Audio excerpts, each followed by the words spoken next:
we'll be hearing from Kellie Krouse, the Registrar at UrbanGlass.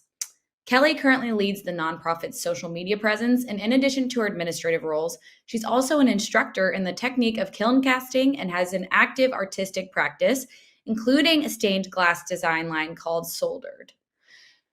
Please welcome Kellie Krouse. Thank you, Rudy, and thank you to Eventbrite for having me, and a huge thank you to everyone who is joining us today. I am so excited to be sharing our story of how the cookie crumbles.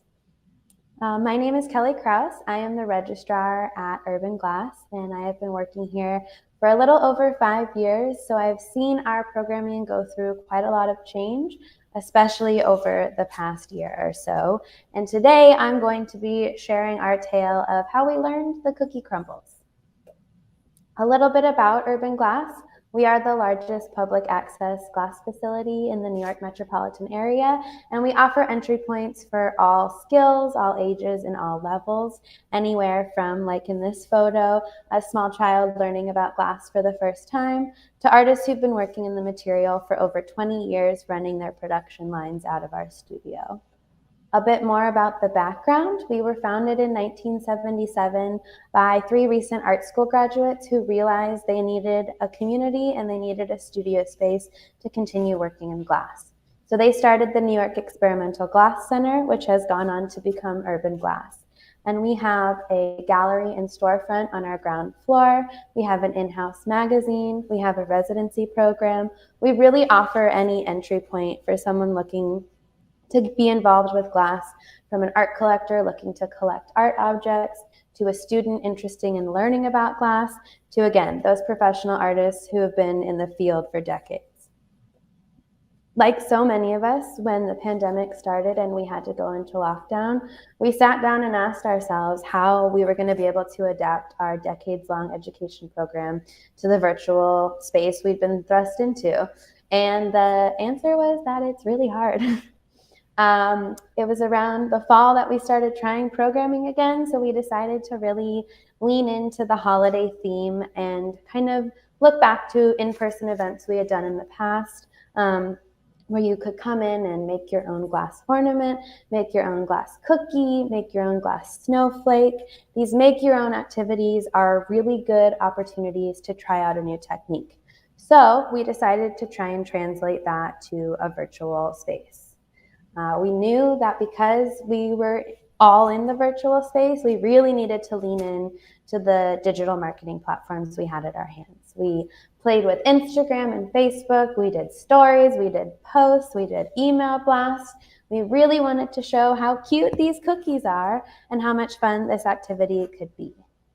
My coworker and I are neighbors, and we spent Thanksgiving together, so we decided to do a little photo shoot.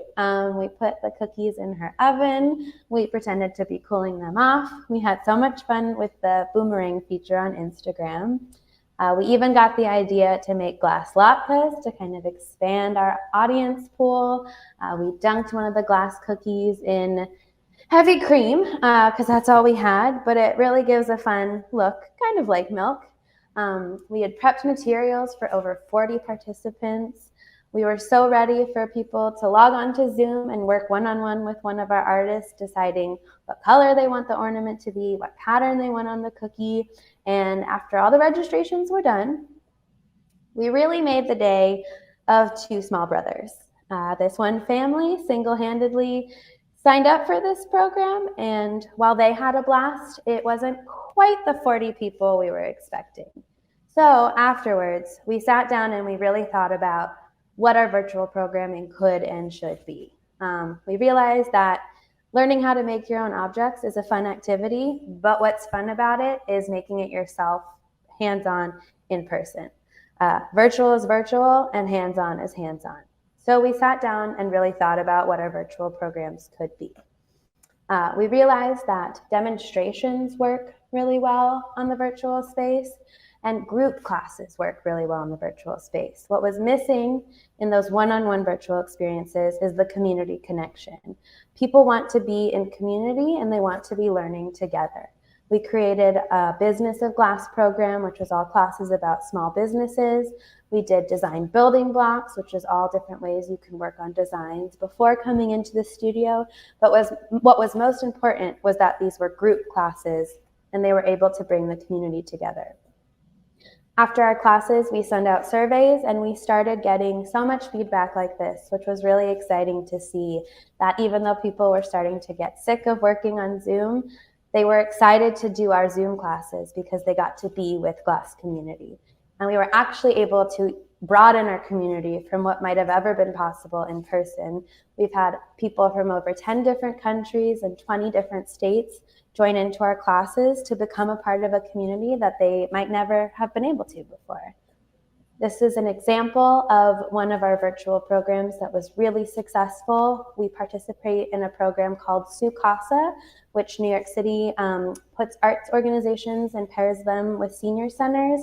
And here's an example of just how nice it was to be with your peers, making art together and talking about it together and just having fun as a community. What we learned from all of this is that it's all about your audience. You need to know your audience, you need to listen to your audience, and you need to speak to your audience. So we know who our students are and what they're interested in. We listened to them and concluded that community and togetherness is really what was most important. So that's what we gave them. We gave them group classes and things that benefited from being virtual. And now that we have been through COVID for a while, we figured out how to host people in person again. So we are going to try having a holiday-themed activity again, but this time in person. So we're going to be hosting an Open Studios event, Open Studios Winter in the City, where anyone can sign up and come in and try those make-your-own activities, but in person with the hands-on experience. If anyone joining us is in the New York City area, it'll be on Saturday, December 18th, and you can sign up through Eventbrite. We would love to have you join us and learn more about glass.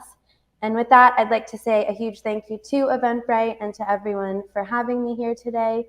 Thank you for listening to our tale of failure, and I hope it helps you with your future events.